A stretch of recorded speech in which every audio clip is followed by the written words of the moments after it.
Hello and welcome to this special Halloween edition of Checkpoint Radio. It's episode 17. My name is James and I'm with Ben and Connor.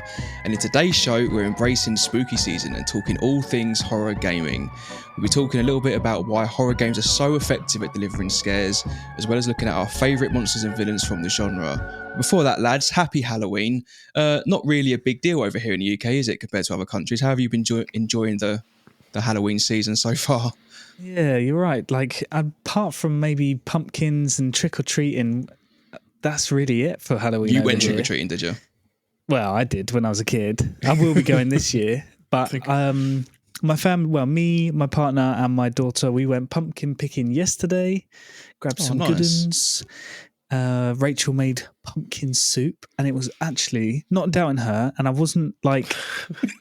You know what I mean? I wasn't expecting something amazing, but she made pumpkin soup and it was fucking delicious. I couldn't believe it. Like, so did you go checking the bins looking for packets? Yeah, for tins. Some MSG in here. Yeah. But it was really nice. So, and just nice to be out with the family. So it felt good, felt nice. So, lovely. But yeah, other than that, just playing the occasional games, still getting through the backlog, completed Tomb Raider today, so that was fun. Oh, so which one? The first? Is this the reboot? Yeah, the first of the reboot. Okay, nice. So actually quite a good game. Yeah, I was I was surprised because the first time I played the game years ago, I think I got past maybe the first area and then dropped it because I wasn't a fan at all. Yeah. But recently went back to it and finished it off today. And yeah, was actually impressed, especially when you consider that game's like 10 years old now. It's mental how much time flies. That's what the the movie, I think we mentioned this in the other episode or previous episode, but that's what the new movie is based off, is that story. Oh, interesting. The reboot. And it's quite good up to the point, obviously, with Lara's dad, that they drastically change. So we talked about that before. But yeah, good game though, really good. Yeah, it was fun. And then I also completed BioShock 1, the remaster. That was also great. I'd never played that before. I had played maybe like the first hour, but such a legendary game that I thought, that's got to be on the list. So got that one done too. Are you going to go on to the other two? Or? Yeah, I'll do two. I've played and completed Infinite again. Well, sorry, I've played and completed Infinite in the past, but it's such a good game. There's no way I'm not going back to play that. Worth another playthrough. Yeah, definitely. So, yeah, I'll do two. Never played two ever before, so I'll do two, then Infinite. But yeah. Oh, awesome, dude. What about you, Connor? You've been out scaring kids on the block? No, I get sick of Halloween because it's naff over here. You look at like Salem, Massachusetts, in the States, and like the whole town turns Halloween. For it in America. I was reading the other day, actually. Apparently, South Korea is another country that are real big on Halloween. Super random, but is it Cork in Ireland that they go mad for it as well? Yeah, there's a town in Ireland somewhere. I can't remember where it is actually, but I watched like a little video of people that like visited it to experience like the Halloween weekend there, and it was nuts. Like the whole town is decorated, like everyone dresses up and goes out, and they've got parades on and stuff, and like they really get into it, like what you'd see kind of in America. So it's probably the closest thing to us in America, because I think for the rest of the UK we're just like, why the fuck do we care about this? It's fireworks night, trick-or-treating on the day, and I don't know, the poor decoration around your home. Other than that, it's just bring on Christmas as soon as Halloween's done. I even noticed it because obviously I work in retail and like we sell like decorations and stuff, and Halloween just gets pushed to the side before it's even October, and all Christmas comes in. You're like, whereas in the States they're mad for it, and I am kind of jealous of that a little bit because I think Halloween's just like it's fun, isn't it? Yeah, and then it just never really took off. When you kind of like. It's so typical of the UK, because if you get invited to like a Halloween party, for example, it's like, everyone's going to be dressing up, and it's like, are they though? Am I going to be the only one who dresses up because no one really gives a shit about Halloween? Yeah. So there's like kind of attitude in the UK where I feel like it's pretty sort of split. Some people really love it, and there's just not enough like kind of, I don't know, interest in it more wider than yourself or your little circle for it to be a relevant holiday in this country. Yeah. I suppose people tend to love it because of what they've seen on like American shows and stuff. So if you've not watched many of those shows, I fit into that bracket. That then Halloween to me, like I love it, but I'm definitely don't go all out for it. So it's strange because for some reason, like Halloween to me is like quite nostalgic, but I don't know why, because I don't really remember celebrating Halloween too much when I was a kid. Not that you can really celebrate it, but I don't really remember going trick-or-treating too often. I don't really remember going to many sort of fancy dress parties as a kid growing up. I barely remember the house being decorated. Like my dad's the sort of person who he won't even put the tree up on, well, we put the tree up on Christmas Day and take it down on Boxing Day sort of thing. But so I don't know, it just feels really nostalgic. I think a lot of it's to do with like these iconic movies from the 90s and maybe even before that, like Halloween, for example, and Scream. Like Scream's a great film, and just films that just remind me of my childhood. And I think that's all kind of linked somehow. And I don't know what it is, but yeah, some reason there's some extreme sense of nostalgia around Halloween, but I'm not really quite sure why. Interesting. There's a memory in there to be unlocked, isn't there? Yeah, maybe there is. I have a feeling for it. Like I really like Halloween, and I don't know if it's the movies we grew up with. Like even like Hocus Pocus and like the film Halloween. Is it Halloween Town? It's another one. Halloween Town, Monster Craft. House, and The Craft, and like and then obviously because we've been brought up and most of our TV experience, especially in England in like the 90s, was all American. Like British TV was naff in the 90s.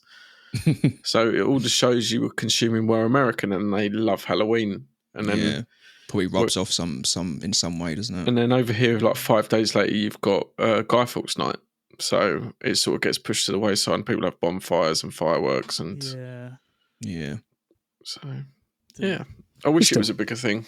I like Halloween. Well, maybe we need to take a trip to that little town in Ireland. I can't remember what it's called. We need to look that up to experience Halloween on like a big scale in the UK. That'd be cool. Yeah. Well, keeping with the theme of Halloween, I've actually got a little tale of the unknown to share with you guys, because I thought as it's the season. I'm not ready, James. You know what? It's honestly, it's not even like scary or anything. And like full disclosure, I do not believe in ghosts or anything like that. If someone comes up to me and starts talking to me about ghosts and shit, I'm just like, shut up. I don't care. You're waffling. Like I don't give a shit. Like whatever. But so when I was like, I don't know, maybe about 6 or 7 or 8 years old, when I was like just a wee lad, I remember waking up in the middle of the night, right? And I swear to you, this like happened, but at least it felt as real as real as anything. But then when I look back on it now, it's like I kind of question myself. I'm questioning like, did I dream that? Was I watching a movie or something the day before that kind of influenced my mind in some way? And obviously when you're a kid, like it's hard to kind of make sense of things that you don't really understand, you know? So what did you actually see? So when I was a kid, I was in bed one night and my bedroom was like at the front of the house. So the window was kind of on our driveway and then there was a street, but the driveway wasn't that big. So the street was only sort of like a few meters away. Is this the same house that your parents are in now? No, this is a previous house. So before that house. So you guys actually would have never have been to that house because it was years and years ago we lived there. But I remember waking up in the middle of the night one night and I could just hear someone or something just asking for help. No. Like legit, I'm not even joking. I could hear someone just saying, help me, help me, help me, over and over and over, help me, help me, help me. And I was like, what the fuck is that? And because my window was at the front of the street, I always kind of thought that it was someone outside who had maybe, I don't know, maybe it was like a neighbour, like an elderly person, maybe there'd been an accident or something. Maybe they'd done something and they genuinely needed help with something. They couldn't call 999 or something had gone on. But I swear to you, I could hear this. Like it's not like, you know, sometimes when you have a dream, it feels real, but you know it's a dream. Yeah. With this, it felt so real and it scared the crap out of me because I had no idea where it was coming from. Like I assumed it was coming from outside because there's obviously nothing's going to be in my bedroom. Like we lived in a bungalow. My bedroom was ground floor, front of the house. What would be in my room? Obviously nothing. So I just assumed it was outside from out. I just assumed it came from outside, and then I remember kind of not really saying anything about this, and like, but a while later bringing it up to my parents and just saying, "Did someone come to the house the other night? Like, did someone come to the house like a few weeks ago, like in the middle of the night?" And they're like, "No." Like, didn't hear anything, because obviously their bedroom would have been towards the front of the house as well, bungalow. So they would have heard something more than likely if there was something outside, because their bedroom was kind of like, if like the front door's in the middle, my bedroom was one side, theirs was the other side, so it's still kind of facing the front of the house, facing the street. And I asked them, did someone come to the house the other night? And they were like, no. Like, what happened? And I explained to them what happened, and they just went, you must have been dreaming. But like, it's one of those things where when I think back to it now, like, I would never kind of tell myself that was a dream. Like, I'm convinced I heard those voices, like absolutely convinced I heard those voices. But my parents didn't hear anything, but that obviously doesn't prove anything. Nothing might have happened. They were asleep, whatever. But yeah, this kind of moment has sort of stuck with me for years and years. And I think about it randomly at times, and I still don't really know what it was. And I'm not about to sit here and say it was a ghost, because I don't really believe in that. But it's just one of those things that I don't have an explanation for it, but there probably is a reasonable explanation for it somewhere out there. There was no sort of like, oh yeah, did you hear about Alfie the other night was roaming the streets making a load of noise? Like, none of that down the street, nothing. Whole street was silent. No one heard of anyone being out late at night. So I just don't know what it was, and it kind of freaks me out a little bit to this day. Not quite sure what went on there. So that's my one encounter with something that I can't explain. So is that your only like real encounter, like you say, of something that makes you question? Yeah, but it's weird though, because I've been watching a series called Encounters on Netflix, which is about people that have supposedly had encounters with like UFOs and like had UFO sightings. Oh yeah, I watched a bit of that. Yeah, it's actually not too bad, to be fair. But there's this whole kind of theme in the show where it's like, can you trust what you saw really? And like, what's the perception that people have when you tell them these things? Like, other people won't believe you. Do you believe what you saw? Can you kind of, back yourself to kind of be like, yeah, I don't know what, like, I genuinely don't know what it was. I don't know what this thing was that I experienced, but I don't know. It's kind of spooky. I wouldn't say it's haunted me, but it's sort of bothered me a little bit. All this time, because I just don't know what it is. There's probably an explanation for it, but until someone says to you, this is what happened, you can say to yourself, oh yeah, it must have just been a neighbour. Or you're never going to know. But you're never really going to know. Yeah. Spooky. So, Have you got any, Connor? I've got two. So so I moved into this house in the late 90s, and like my stairs are quite narrow. Prime time for ghost activity, that was. Yeah, was before the internet. Weird that. At the top of my stairs, and it's not the only ones to feel. Obviously, I grew up and it was my mum, my sister, and myself. But my mum would have people come into the house. Obviously, like my nan and granddad would come down from time to time, friends like that. At the top of my stairs, it felt like there was someone behind you. Like wanting to push you down the stairs, and it was weird, and I'm not even like it felt odd. Yeah, you felt like, do you know, like you're... What, did you physically feel something, or just like, when you know someone's behind you, so you turn around? Do you know, like when you're walking there down an alleyway and you feel like there's someone like watching behind you, or they're looking at you, and you just you can sense it, can't you? If someone's staring at the back of your head or whatever, you can almost... And it felt like that for a long period of time, and my dog used to stare up at the top of the stairs and like growl. And it was just like weird, and I didn't want to go upstairs like during the night and stuff like that. How old were you? So was it been about 97? I'd have been like 5 to about 8. I'd have moved out. At that age. Yeah, I've got the finances at 5. Like, yeah, see you later. I'm see gone. You, mum. Yeah. I'm go all those stocks you invested in the 80s are paid off. Moving out. Living in a tent around the corner. But that's pretty spooky. But it's gone now. It's weird. But yeah, like everyone that sort of come round, they'd have that sort of feeling at the top. It is. You can't explain it. I don't know if it was a draft. And especially like you almost want to experience it again now that you're like a fully conscious. Yeah, you're an adult. You can trust your instincts and senses mostly. Swinging at shadows in the corridor. Get away from me! So you got that. That was weird. And then downstairs there was we had a clock. So my living room's like 40 feet. It's long. It's like the entire sort of house. And so on one side of the room we had a clock and it had like a pendulum on it. But the latch was broke, so it would just drop down on the floor from time to time. Just whatever, go and pick it back up. If you open the patio doors, there was a breeze, it would drop down. And then one day, me, my mum, my sister were like watching TV, and this thing has flown 25 feet like across the room and then like landed on the windowsill, like just like zoomed across the room.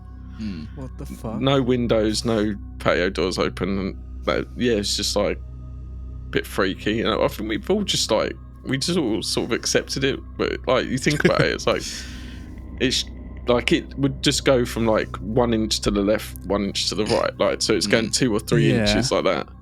You can't get the momentum to fly 25 feet across the room. But yeah. That's mad, isn't it? And you were there, you witnessed that? I was sitting in the seat next to saw it happen. The windowsill. It like flew past my head. Oh, they're coming after you. They're trying to, maybe trying to get you, targeting you. Just the FBI trying to keep me down. It's Casper. But it's weird, though, isn't it? Because like, I mean, my girlfriend was telling me a story about something her mum experienced with like a painting flying off the wall, and it's kind of like, maybe it's like a loose nail, maybe it just fell off. And I guess unless you really experience something like that firsthand, and then you can't explain it yourself, that's when you sort of start to think, well, what was that really?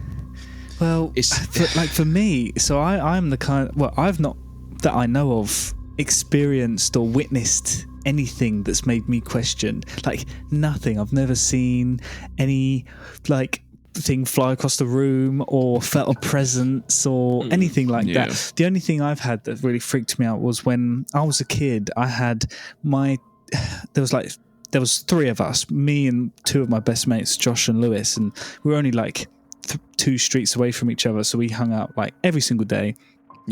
And they by pure chance, they lived right next to each other. So their individual gardens, we kind of like, the fences got blown down one time and the parents never put them up. So their singular gardens got turned into like one big one. It was great. We were around there all the time. But it was Josh's mum. She had a friend who claimed to be like a medium or whatever they're really called. Eric vibes. Yeah, there was this one time where we were, crazy story, but we decided to set up a tent on their trampoline and then sleep in the tent on the trampoline. It was a terrible idea because we fucking woke up in the morning and we were like, you know what I mean? The trampoline had dipped down, so it was like, you were just like, shoulder to shoulder, spooning each other. Terrible idea. Do not recommend. But that night, before the trampoline, she was round and she said that on the back of the wall at the end of the garden, she could see like a little girl walking along the wall, and I fucking couldn't take it. I was like, I could never look at that wall ever again. It freaked me out. I don't know how old I was. I was probably like 15, 16. I just freaked me out for life. Other than that, I've not had anything ever. So it's weird because like I'm a bit of a skeptic when it comes to this stuff. So I've only really got that one sort of incident to kind of go off. But even I don't look at that and think, it must have been a ghost. Like it had to have been a ghost. I would like love to experience more things that could maybe sort of prove to me that there is something out there. Like I'm not one of these people that's like, that's impossible. As it stands, I don't believe any of it. I think it's all like borderline kind of nonsense.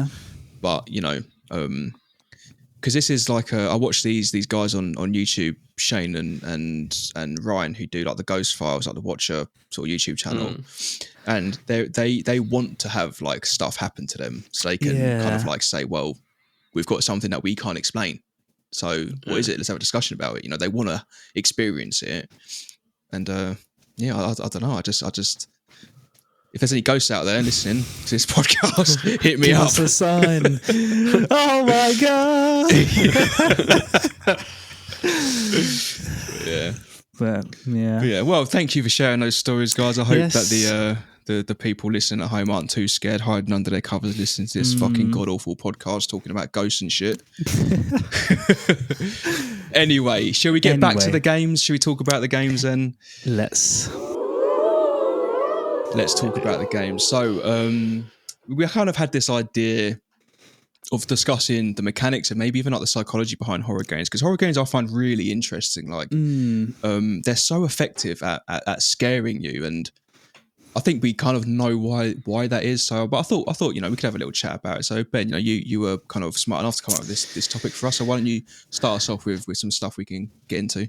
Yeah. So like James, you just said, obviously the only real ways to consume horror is either to go to the movies and see a horror film, or for gamers, if they're brave enough, to play horror games.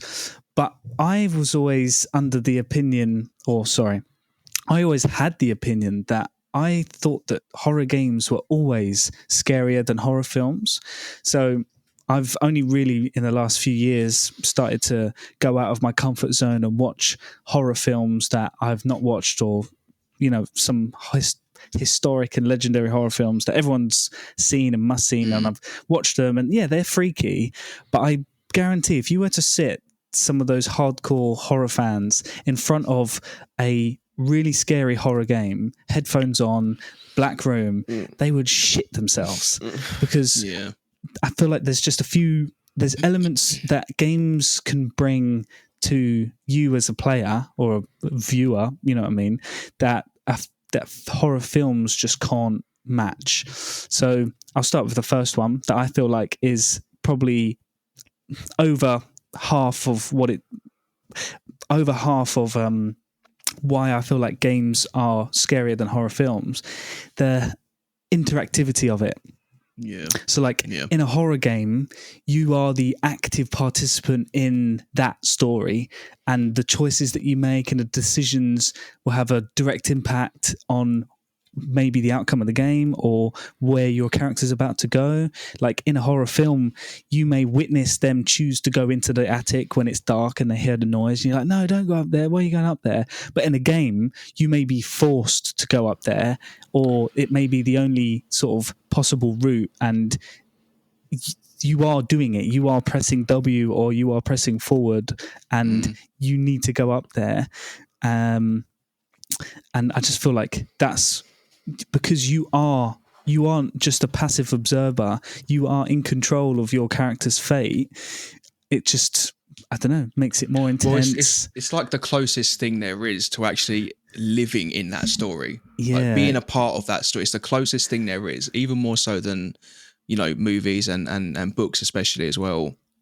Because nothing happens in the story unless you're controlling the character. Yeah. And there's that whole aside from that, there's the whole just the level of nowadays it's not uncommon for many people to when they're watching a film just to be on their phone occasionally, or like just chatting to someone they're with if they're watching at home. You can kind of almost zone in and out of a movie or a TV series like at will. So if it gets to a scary bit, you can just look the other way. You can just go on your phone or whatever, and it's easy to avoid. It's easy to hide from that. But when you're in a game, the whole kind of focus solely onto the screen in front of you, focusing purely on the world that you're in, you will get scared. You will suffer jump scares just because your attention is 100% on that thing. It's like, do you remember that fucking video of that fucking car going through the valley? Yeah. And then you watch it and then that thing jumps out at you. Like that level of concentration is always there in a video game. It's impossible to play a video game and not be fully invested in what you're doing at that point, because you need to be looking at what you're doing. You need to be conscious of the controls that you've got at your hands and figuring out puzzles or getting into an element that's being shown to you on the screen or whatever as part of the story for the game, and unraveling the plot or whatever it is, the puzzle, whatever it might be. So you just can't get away from it, and that in itself is the biggest sort of weapon or mechanic that these games have, because they know they can just capture you. So it doesn't take much for you to get scared, because 100% of your attention is going to be on that game regardless. Yeah. There's no escape, really. I mean, unless you are just not paying attention to the game, of course you're not going to get scared. The whole point of a horror game is to scare you and to draw you in and to keep your focus. And like you said, with puzzles, maybe try and keep you engrossed in something so that when the jump scare or some scary event does happen, you're at peak focus and it will catch you good. Yeah. So, yeah. I think as well with games, for instance, you've got the tension and suspense of a horror game. Obviously, if you're watching it in the cinema, you will have tension and suspense, but it's very much like it's part of the narrative. It's always going to be there.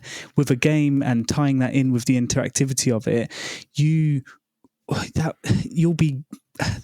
that tension is for as long as you play. So if you are taking your time, that fear is going to gradually grow, and that tension and suspense, if you like, is going to increase and become more and more intense. Like if you're obviously they did the joke in like scary movie, but if you're watching Scream and Ghostface is chasing after a girl, they'd be like, you're sitting in the cinema going like, "Run, bitch, get out of the way! What are you doing there?" And if like I was playing Amnesia, and like your character movement is so fucking slow. So when you've got something following you, like you would be in a movie like, move, fucking, and you're sitting there like trying to push the button even harder and stuff like that. The tension builds and then something jumps out at you and scares the crap out of you. Whereas like you're saying, if you're in a cinema or you're at home, you're looking up going, yeah, run, just like what you're doing. But you feel like you're in control of that character and you can't get away. It just makes things even scarier. Yeah, and well, to like sort of go slightly off topic, but I think another thing as well with horror games that's quite interesting is the amount of like creativity and experimental storytelling that can go into a horror game that you just can't get in a movie, you know, because it requires you to kind of solve puzzles and you know, sort of be maybe a little bit creative with the way you figure out scenarios. And like Alien Isolation is a really good example of this, where you're kind of in this, I say it's a reasonably open world sort of sandbox environment where there is something just stalking you, and you can use whatever at your disposal to hide, to run, to fight in some scenarios. And it's like getting you to figure out sort of like how to survive this moment. And that's completely different from being told the story from the perspective of the character, like it is in the movies, for example, when you're more of like an observer rather than being a part of that. And another game I was thinking of when I was thinking about this as well is PT, the demo, the playable teaser, Kojima, the sort of Silent Hills type thing. All that game is you walking around an endless corridor like over and over and over again, and every time you're sort of trying to figure out new elements of how to progress, new kind of like story and plot things come up, like whether it's delivered through something you've figured out in another room or like a puzzle that you've managed to solve. But like stories like that are told in that way, it's very difficult to make that work in a movie, because something that can end up feeling like quite repetitive and sort of like almost pointless in a way. Whereas in a game, because you're part of that process of actually solving the story and part of the, you know, the progression of that character through that space by means of controlling that character, obviously, it's way more sort of effective at actually delivering the type of narrative, and more importantly for a horror game, the scares, way more effective at doing that. And I think that's like a really interesting thing compared to films where you don't really get that level of creativity and experimental sort of storytelling. Exactly, because like you said, if that was to be a film and you maybe missed a certain moment for 30 seconds, which you wouldn't do if you were playing it, because once again your focus is 100% on the game. But yeah, if PT was turned into like a short film or a film, and you did by chance just miss, I don't know, 30 seconds of something, that whole concept of PT just wouldn't make sense, because it's that repetition of noticing what's changed and that wasn't there before, and that's changed or that's moved. And whereas that's what I'm not concerned about, but you got the Five Nights at Freddy movie coming out at the end of the year, and like that game is just you're working a shift and like these things are getting closer and trying to kill you, and like I don't understand how you. Obviously, they've found a way to do it, but it's never going to be as scary in the movie because you are sitting there, and all of a sudden the light flicks on, and then like the music's going off, and you're getting a little bit tense, and then you look to the left, and there's this big animatronic doll like staring at it. Like, it's simple on paper, but it's terrifying.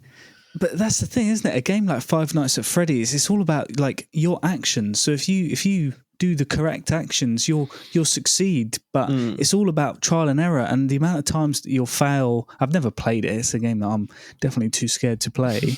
But it's every time you do fail, you'll learn and improve and get better and fail less. But it's the whole.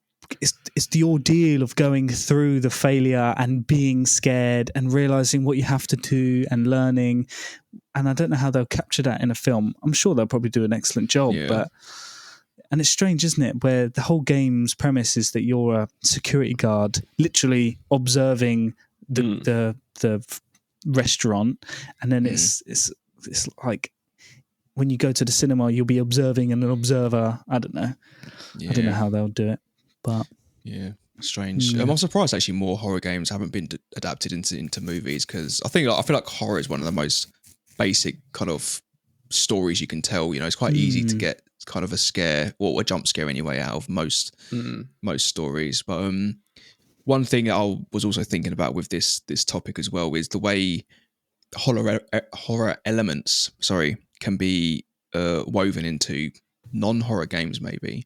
And Ben, you mentioned before that something about What Remains of Edith Finch you find quite unsettling, and I thought that was really interesting because, I mean, I'm not going to try and like explain it for you, but my perception of that game is, well, obviously it's not a horror game first and foremost. It's a really haunting story though about a girl and her family history, and I guess there is some kind of horror in that, in the sense that it's the ghosts of loved ones and memories that are like, you know, of family members that are no longer here, and there's something quite scary about losing everyone that you love. And in that sense, I guess there are some sort of scary elements to the game. But I was wondering if you could like talk a little bit about Edith Finch, Ben, and your kind of view of that game, because it's quite an interesting take you've got on that one. Yeah, so I actually jumped on Edith Finch the other day as well, because I was like, you've recommended it enough times now for me to take it, like I'm definitely going to complete this. And I didn't get that feeling as much this second time around, but I know for sure, and I still remember the first time I played that game, not knowing what the game was, I just saw that it was getting really good reviews around its release. And it's very slow paced, and you like a detective who's piecing together a story, and you start in the like in a forest, and you're progressing towards this village, but as you're progressing forward, the game's absolutely gorgeous. Graphics are incredible, but as you're progressing through the woods, you just get this eerie sensation that someone's following you, even though the game doesn't give you any indication that there's someone behind you. There's no rustling behind you. There's no eerie sounds or anything. But I don't know. It's like maybe because of how well the game captures that wilderness and that wild. When you are traipsing through the woods, I don't know, you get this real surreal sense that there's something peering at you through the I don't know, shrubbery, and it really did give me this like eerie hit, because I didn't know what the game was. So as soon as I started to feel that sensation of being watched or followed in the game, my mind was already made up that this is a horror game, and I'm not ready for the jump scare that's going to happen. Or I was very much expecting that the game was going to be a horror game, and however old I was at the time, I stopped playing it because I was actually too scared to play it. Yeah, and that's quite interesting, because like it's not a horror game at all. Yeah, but it really does capture this sense of like loneliness and sort of like, you know, not having anyone to rely on or depend on, and having the weight of like, for this story in particular, having the weight of this whole kind of family history now on your shoulders, and the implications of all that. And even in the game itself, I mean, not to spend too much time talking about Edith Finch, even though it is a fantastic game, but in the game itself, like some of the ways in which you discover the fates of the members of the Finch family and the way that they kind of died is like some of the stories are horrifying. Like some of the shit that happened to some of these family members is awful. And I guess there's that whole there is a sense of the horror there, and you know, I think it's quite interesting when games can use those elements to tell their story in a non sort of like horror environment, but to use those elements to sort of enhance the narrative. I think it's really interesting. And I think as well, like I mentioned about the graphics, but I feel like I've got a point that I made here, like the combination of realistic graphics and immersive sound design in modern horror games can be incredibly effective in building fear. And I feel like a game like Edith Finch hits that nail head on, because if you consider it's going to be me, it's sat sort of, I don't know, a meter away from my screen with headphones on, very much immersed in this game, that the realistic graphics and the incredible sound design quite literally is transporting me there. Like what we said towards the beginning about the interactivity, we're not just a passive observer. I am actually in this forest. That's what it feels like to my mind in that moment. I am fully immersed. So if I start to get the feeling that someone's following me, I'm feeling that in my person, because I am the active person. I am the player. I am not just watching it. I am doing it. There's loads of games that I feel like at the beginning of Death Stranding, before you've got any weapons, if you're traversing the landscape and all of a sudden it starts raining and your scanner starts beeping, you're petrified because you can't see where the enemy's coming from. You see footsteps on the ground. Reference class. I remember being so scared the first time I encountered those BTs, they called it. I remember the first time I had an encounter with those. Honestly, terrifying. And BB starts screaming, and you've got to like hold your breath. It's distressing, isn't it? You're like fuck. And then similar, I replayed The Last of Us 2 recently, and it's the first time I'd played it with headphones on.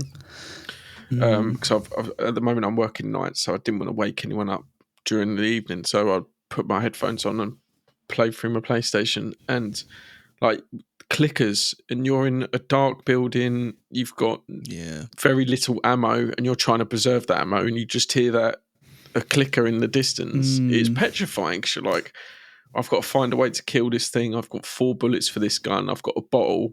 Is there a path that I can get through? Or that's the thing, like with the limited resources that some games use as their like survival horror thing, that whole element, like I think it makes you feel more vulnerable when you have like limited like supplies. You haven't just got fucking Tommy gun with 100 bullets in it. You can mow everyone down. If you're scrimping and saving, you're vulnerable. So you know if you got in a fight with that clicker and it doesn't go well, that could be game over for you, and you'll be going back half an hour to your previous checkpoint. So the fear of like failure and dying, as well as the fear of the clicker itself, because they're fucking imagine if clickers were real, it'd be horrendous. But the fact that you're fearful of conflict and confrontation because of your limited resources, I feel like survival horror games are really I really enjoy a survival horror game actually. I do. It just ups the ante a little bit, doesn't it? Because it puts you in a position where you're not equipped to fight. And that's I always think that with horror games, and maybe this is why I quite like horror films as well, when the protagonist is able to fight back at whatever is the main sort of villain or antagonist of the story, especially in games as well, that changes it. Then it's no longer scary when you're kind of facing out. So when it puts you in a situation like, obviously you referenced Death Stranding, Connor, when you know how to fight the BTs later on in the game, they no longer mean anything to you. Like, I actively engage them, I don't give a shit, I'll fight them. Like, it's fine.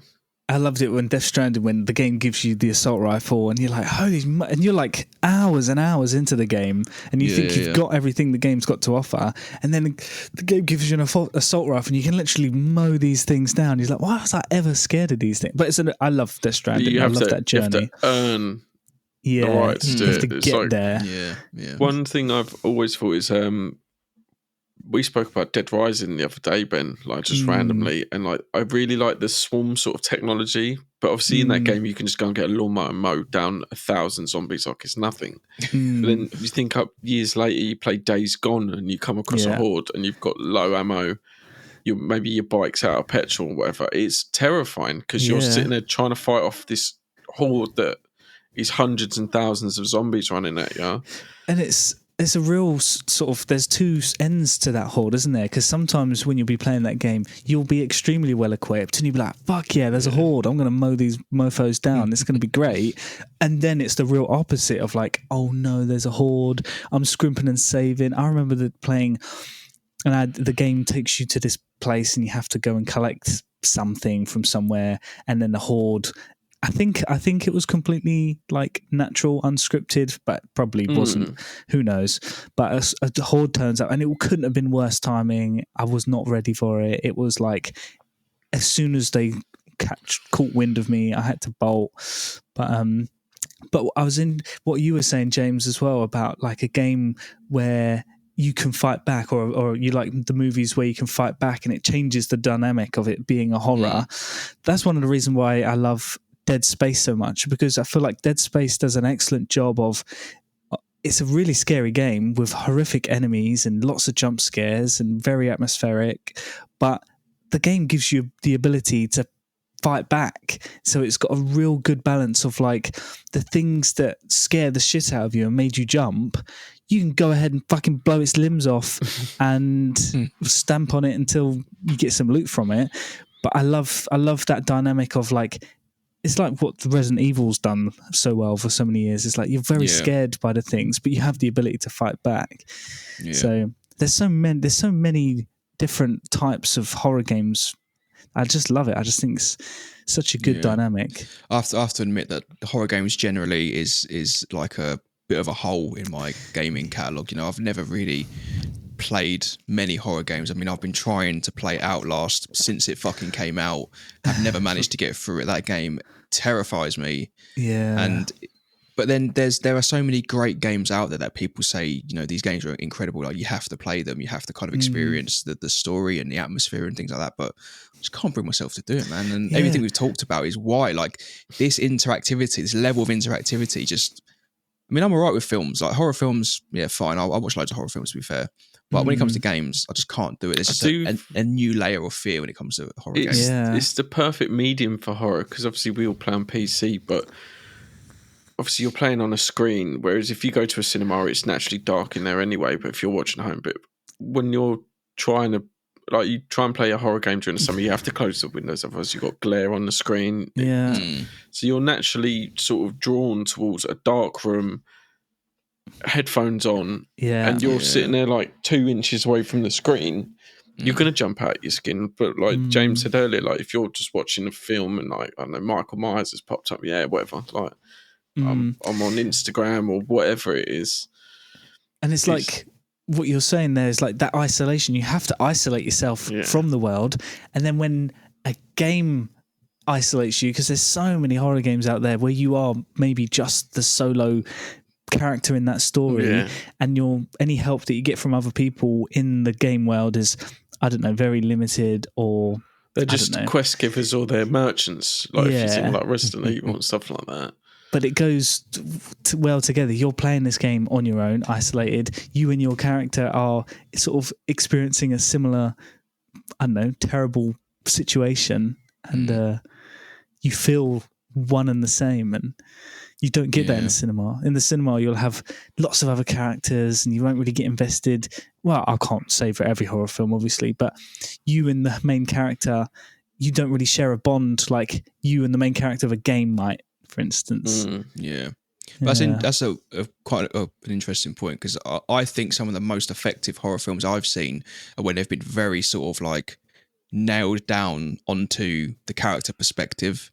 I think of a movie like The Babadook, for example, or like Midsummer, or like Hereditary, where these are movies that are very much from the perspective of like this person and the way they perceive what's happening to them. So you can really get into sort of almost like their psychology in the same way as in a horror game, you're playing as that person. So you're in there as that person. I think movies like that are really effective at kind of delivering better horror than others, because like ghosts and stuff, for example, and spirits and shit, and like, you know, like The Conjuring or like fucking Insidious or whatever, or like the others, like those movies don't really scare me at all, to be honest. Slasher films I actually quite enjoy in a weird way, because I just like the sort of cheesiness of a slasher movie. But yeah, these movies like Midsummer, for example, are really good at sort of like isolating you as an audience member and getting you into the mindset of this character, much the same as a video game does. So I think there are movies that are way more effective, I think, at delivering horror across the genre and the subgenre of horror than others. Isn't it interesting that like Midsummer, I've not seen it, but I've heard it's one of the scariest horror films out there. It's really unsettling, to be honest. Like I actually wouldn't really say it was scary. I'd say it's just very, very unsettling. Oh, but isn't it interesting that it sort of maybe follows similar tropes that you'd find in a game? Exactly. That's the thing. It's drilled down into like a single perspective from a single character, much like you would do in like a classic survival horror game. And it's all being told from that perspective. You're kind of blind to other things that are going on outside of that character sort of viewpoint. And I guess there's similarities in that aspect. And for me personally, that makes those kind of horror movies really effective. The one I think of the most is the Blair Witch Project, because that's a great movie. Honestly, that is such a good fantastic. I've seen that. Watch it, so dude. Good. The whole premise of that movie is you thought it was found footage. This was the first one to do it before, like, and all the paranormal activity and stuff. And so everything's from this perspective. Obviously, every film is a camera, but it looks like an old digital. In the world of that film, the camera is invisible, but in the Blair Witch Project, the camera is a character. It's you. You're in there as the sort of seeing it from this perspective, which is like with games, it just adds so much of a different level of kind of like horror on top of what the film already is trying to do. And I think that's what works so well, because the camera is the camera is your eyes, like so you're walking through it, and that's what I think Outlast does so well. I was about to bring that up. You've got the camera, and like the batteries are running out, and you're sitting there going, and you can't, like, you'll be watching a film and you're just like, I'll just punch him in the face. And it's the same in Outlast, where it's like you'd see somebody come towards you, oh, hit it, but you can't. The game completely takes that away from you. You're there as a pacifist. And it's petrifying. And it's like, I remember playing the Outlast 2 demo. I never bought the game. And like, you're running through the cornfields trying to escape. And it's because you can't fight back. It's terrifying. Yeah. Whereas like, I can play Resident Evil 2 because I get a shotgun at some point and just blast them back. Interesting, isn't it, that when games do take the ability to fight away from you, because if you think about it in real life, like if we were to go to that Outlast asylum, I'm not going to be fisticuffing any of those fucking freaks. No. I will lose. So the game is very realistic in that regard, where I'm not going to be fighting back. Because he's just a reporter, the guy you play as. He's not going to go in there and start swinging, is he? He's not going to survive. Like his thing is like, oh shit, I better fucking hide because I'm going to die otherwise. Which is what any normal person would do. Exactly. So it really captures that whole realistic. Yeah. They're the ones that terrify me the most, because like I can play other games and just shoot my way through it. It was like I was playing the Amnesia, the Bunker, and you get a pistol in the game. You're in a bunker in World War One, but you've got 2 or 3 rounds. Yeah. So you're sitting there thinking, I can shoot back, but I'm not going to waste those bullets. Yeah. You don't want to. There's a moment. There's a time and a place for it. Interesting. I think that's what Outlast is the one that stands out the most in that sort of aspect. And like games like Five Nights at Freddy's, because there's no combat. You're sitting there, you're just waiting for something to jump out at you. Yeah. Do you know what else surprised me when it came to scaring me more than I thought? And you two, I'm sure, will agree. That was surprising. The Forest. Was it The Forest? Yeah. Those fucking monkey freaks. Like the Sons of the Forest? Sons of the Forest. Yeah. Those. Do you remember we did that short video of me screaming because I was so. I couldn't believe the noise that the game had done. It was. It's like a horse screech just from out of nowhere, wasn't it? But it's so loud. I remember it as well, like really loud in your headphones. Yeah, right behind you, kind of sound. But you turn around, nothing's there. Yeah, but an amazing sense of like atmosphere. You're in the middle of this forest, and there are actual real threats, and it did a great job of setting me. I wouldn't have jumped like that unless I was fully set up for it. set up for it. Yeah. So everything from like the sound design and that's a game where we had like actual support. We were playing co-op. We were all together in a group, very close proximity at that time as well. And the game still managed to make us jump and made me jump, especially. Crap out of us. Yeah. Well, I think I want to make a conscious effort to play more horror games. I think because I feel like I'm really missing out on like a whole kind of genre and experience here. Especially like some people get really addicted to being frightened and to being jump scared, which I completely understand because there is a thrill behind it. You know, you go watch a scary movie, play a scary game, you get scared, and it's like, you know, for in terms of immersion, I don't think there are many games that do it better than horror games. Yeah, you know, you completely buy into it, and that's that level of you know, interactivity and immersion and sort of, you know, creative storytelling in horror games is I think it's too kind of interesting and sort of like to miss out on. So I think I'm gonna really make an effort and try and play more horror games. I think. Yeah, because I remember when I was a kid, I never played the fear games because I was like too young. But I remember the first time I gave them a go. This is taken away, not talking so much about the horror aspect, but the fear. I remember the first fear game for a first-person shooter was like added. Well, it had like game mechanics in that no other first-person shooter was adding. So even though it was a horror game and it was scary, but the whole game itself was actually like an amazing first-person shooter, regardless of the fact that it was horror. And but I only thought of that because of what you said about exposing yourself, because there's some real excellent games out there. It is an addictive feeling because when we did a test Halloween episode last year, I played Amnesia. That was the game I picked. And it was weirdly exhilarating, like, because you're playing as this character who's slowly descending into madness, and like it's a psychological horror, and you're losing your mind, and things are freaking you out. You're seeing things in the corner, and and like usually those sort of games, I'm not interested. But you jump off something and pop out, and it's. Whereas before I would just turn the game off, but there was a part of me, and I still think about that game all the time. Like, I should play that again. I think I know what I like. I don't mind being jump scared. I don't mind, I don't know, scary things, gore, blood, guts, whatever. Stuff, but if it's like psychological shit, like there's a ghost in the corner and you don't know if you saw it, and I'm not good with that. A psychological thriller. No thanks. Yeah.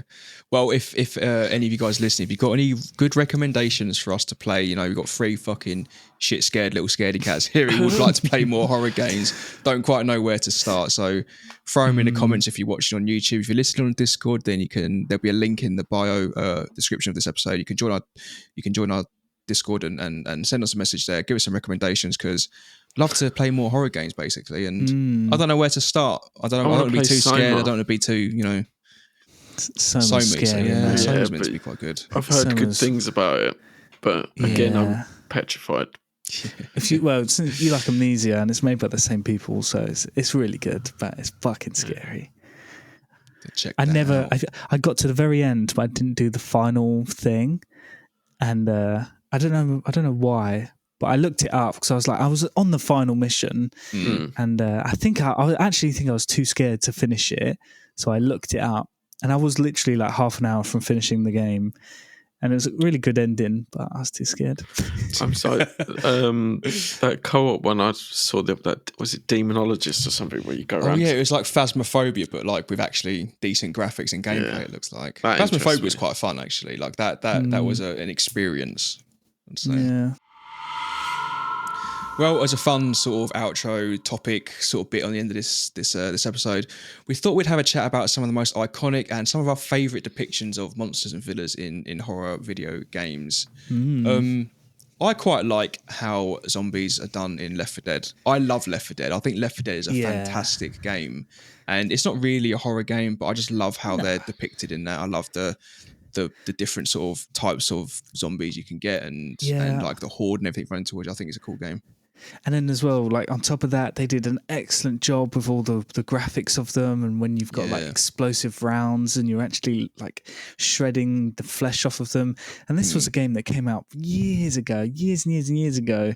And for instance, like the new Dead Space remake was advertising that they had some real next gen level body physics and stuff. But Left 4 Dead was doing it fucking so long ago. So liked that they took like the zombie trope and they changed it up. It wasn't just because obviously you have slow zombies or like is it 28 Days Later where they're absolutely rapid and that's terrifying in itself.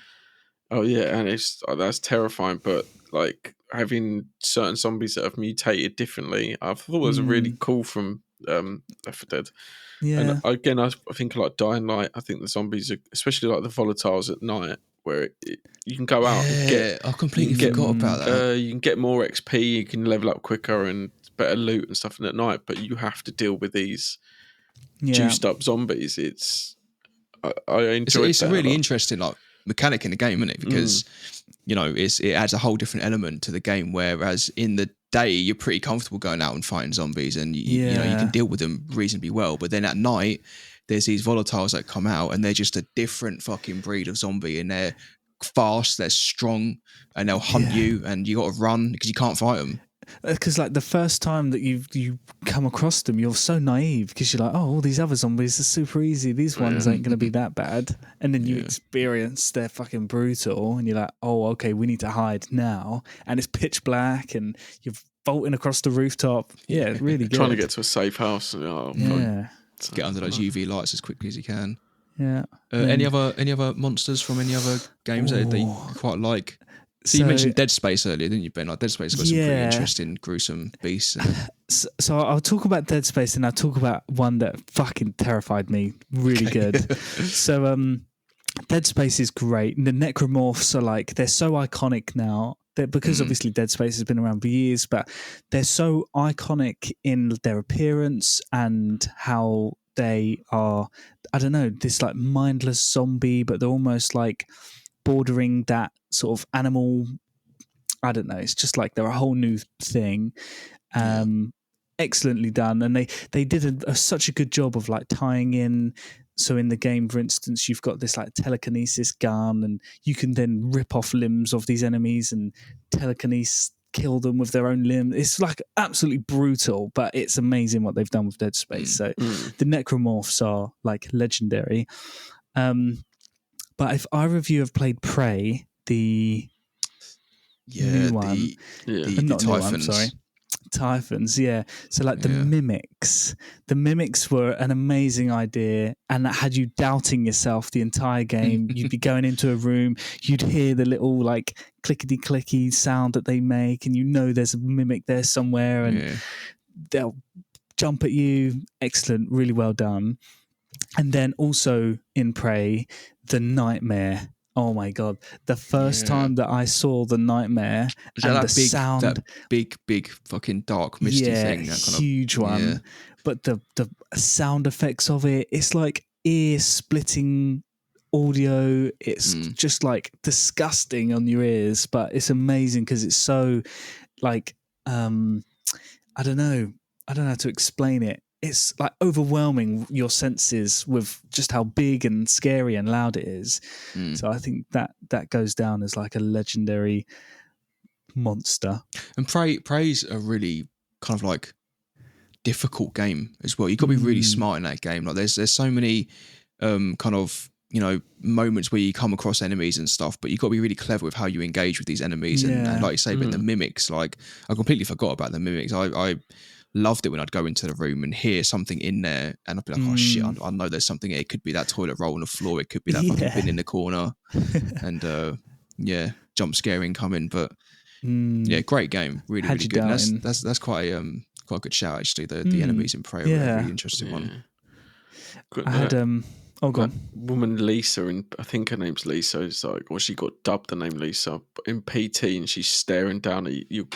You go around the corner, and she's like on the top level, and she's staring down the balcony. Freaked me right out. No thanks. I really like vampires. Like, in games. Obviously, it's not a horror game, but like in The Witcher 3, in the Blood and Wine expansion, you come across like higher vampires, and they're like humans. They're higher, they're intelligent, stuff like that. But they're the ultimate killing machines. Like that's always fascinated me about them, because it's not just a mindless zombie. They are people that can just infiltrate, and you think like obviously go out and eat, and you think they're just a regular person, whereas actually they can like decimate every single person. Yeah. Interesting. I don't think we see enough of like vampires and werewolves. Is something we don't really see much of in video games. Like, I can't recall a video game that's got a werewolf in it from the top of my head. Apart from something like The Witcher, with something like you got and Bloodborne. There's like a bigger version of werewolf. I can't remember what it's called. But there's been so many games that have been like featured zombies, like Call of Duty, Left 4 Dead, and stuff like The Last of Us. But for some reason, like vampires. I know we had that game Redfall this year, which we won't really talk about. But werewolves as well. Like they're just missing from video games at the moment, and it's quite interesting. I don't know if it's a cool concept. Yeah, it's a really interesting concept. Like I don't know if maybe someone somewhere could develop like a single player game where you play as a werewolf. Aliens as well. Obviously, they're in like first person shooters. Like, but there was that game come out. Oh, some green something, and it was about the alien one. Yeah, I can't remember the name of it, but the Green Hill incident or something like that. That was it. Yeah, but in horror games, there's not too much about aliens. Obviously, you have like Dead Space and it's on a ship, and they're technically like alien species. But I mean, like UFOs landing and like abducting people and stuff like that. Like destroy all humans. Yeah. Iconic game. Yeah, there's a really interesting game that came out. It's like an independent dev. It's called Voices of the Void, talking about aliens. It's made in the Unreal Engine. It's really interesting. It's made in the Unreal Engine, but it's designed to look exactly like the Source engine to the game that's done Half-Life and Counter-Strike, Portal, you name it. So it's got all the same sound effects. It's got the very, very similar art style, but it's made in the Unreal Engine. But you're basically in this like space satellite facility, looking onto the stars and like analyzing comets and meteors and stuff. But it's super eerie, and it's got this incredible amount of detail when you're like scanning the planets and all these computers and all these different systems, and it's like a very big learning curve. But I was watching this streamer play it, and like obviously the more you progress, the more you'll start to get these weird encrypted messages and so on and so on and so on, and it's meant to be really good. So I have to check that out. Sounds quite interesting. I have to check that out. Yeah, but yeah. Well, anyone want to give any monsters a shout out before we wrap up? I was going to say the skulls from Phantom Pain. They're pretty damn cool. I like the way they spawn their guns from their hands and stuff. And the monsters from Half-Life 2, like the head crabs and stuff. They're pretty iconic. Yeah. Good show. I don't know. I like the BTs from Death Stranding. I thought they put that out. And I think that's really imaginative, that game, and those BTs are really creative as well and imaginative too. Yeah, and I enjoyed the fucking, is it the Rat King in Last of Us 2? That thing's fucking terrifying. Yeah. Awesome. Well, I think that seems like a good place to wrap it up. I hope you all enjoyed this horror-themed episode. I hope our spooky stories didn't scare you too much. If you want to check out more stuff from us, then check out the link in the description of this episode or this video if you're watching on YouTube. And you can find everything on there, social media, Discord, all the rest of it. Come over to the Discord, say hello. We love having people on there. We love engaging with the community and the listeners. And it's a good place to hang out. So hopefully see you there. But until next time, that's all from us. See you later. See you later. Bye. Bye.